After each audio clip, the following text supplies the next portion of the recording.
एक छोटा सा गांव जहां शांति की सांसें चलती थीं, अचानक एक ऐसी घटना ने दहशत फैला दी जिसने न सिर्फ एक परिवार को हिलाकर रख दिया बल्कि समाज के सामने एक गंभीर सवाल भी खड़ा कर दिया।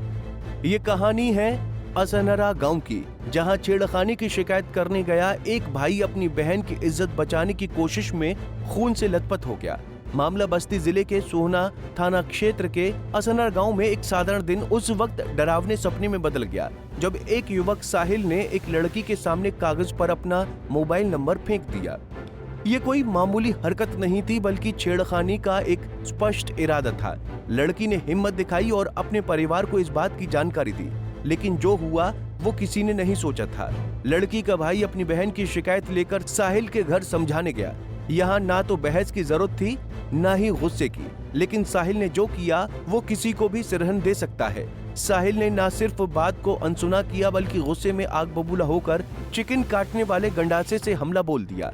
हमले में पीड़िता के भाई ने साहिल को रोकने की कोशिश की, लेकिन गंडासा उसके भाई के हाथ पर जा लगा। सुबह मेरी बहन जब ट्यूशन पढ़ने जा रही थी, उसका साहिल नाम का लड़का नंबर से फेंक रहा था। मेरी बहन आके मुझसे बताई, मुझसे घर बोलने समझाने गया कि ये सब गलत काम है, तो मेरा गाड़ी छीन लिए। उसके बाद हमारे भाई को, हमको, मेरे भाई को मारे गैता से, जो चिकन काटता है उसी से मारे, और मेरा चापे मारे हैं, राड से मारे हैं। गैता क्या है? बड़ा हथियार कोई है? जी क्या जी। है मामला? क्या है पूरा मामला? सर पूरा मामला ये है कि मेरी बहन जा रही थी ट्यूशन पढ़ने, और उसका 2-3 लड़के हैं गांव के, वो नंबर फेंक रहे थे। तो मेरी बहन आके हमसे बताइए रो रो के, भैया ऐसे ऐसे हो रहा है। तो भाई हम पूछने गया कि क्यों ऐसा कर रहे हो, एक गांव गढ़ी का मामला है, तुम क्यों ऐसा कर रहे हो। तो उसकी मम्मी गाली देने की, तुम क्यों हो बोलने वाले, मेरा गाड़ी छीन लिया, चाबी भी छीन लिया और गाड़ी अंदर कर दिए। मैं अपने भाई को बुलाया, तो क्या वो जो चिकन करता है उससे हमारे भाई को मारे, पूरा हाथ कट गया पूरा। गैता वो बोलते हैं उसको, जो चिकन काटते हैं उसी से। कौन लोग हैं वो मुस्लिम लोग हैं। नाम क्या है? उनका साहिल। खून की धार बह निकली और साहिल ने उसी दौरान पीड़ित की बाइक भी छीन ली। पीड़ित भाई ने बताया, जब मेरी बहन ने बताया कि साहिल ने उसके सामने नंबर लिखकर फेंका तो हम समझाने गए, लेकिन साहिल ने उल्टा हम पर हमला कर दिया। मेरे सिर पर चोट आई और मेरे भाई का हाथ गंभीर रूप से कट गया। उसे तुरंत अस्पताल ले जाना पड़ा।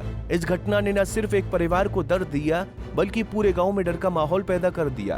पुलिस ने तुरंत कार्रवाई शुरू की और साहिल के खिलाफ मुकदमा दर्ज किया। लेकिन ये घटना एक गहरे सवाल को जन्म देती है। क्या छेड़खानी की शिकायत करना इतना खतरनाक हो सकता है? क्या एक लड़की की आवाज उठाने की हिम्मत का यही अंजाम होगा?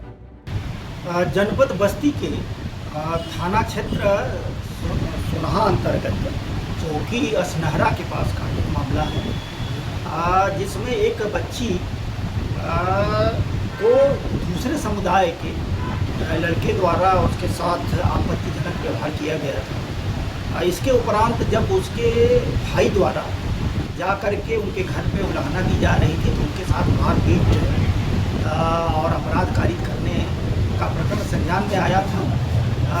उसके परिवार द्वारा, उसके भाई द्वारा दी गई तहरीर के आधार पर सोनहा थाना में सुसंगत धाराओं में अभियोग का पंजीकरण हुआ है। संबंधित लोगों को पुलिस द्वारा त्वरित रूप से हिरासत में लिया गया है, पूछताछ की जा रही है।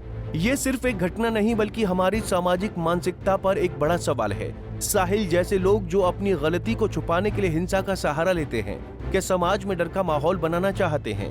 पुलिस ने भले ही कार्रवाई शुरू कर दी हो, लेकिन क्या ये काफी है? क्या हमें अपने समाज में ऐसी मानसिकता को बदलने की जरूरत नहीं है जो एक शिकायत को हिंसा में बदल दे? असनरा की ये घटना हमें सोचने पर मजबूर करती है।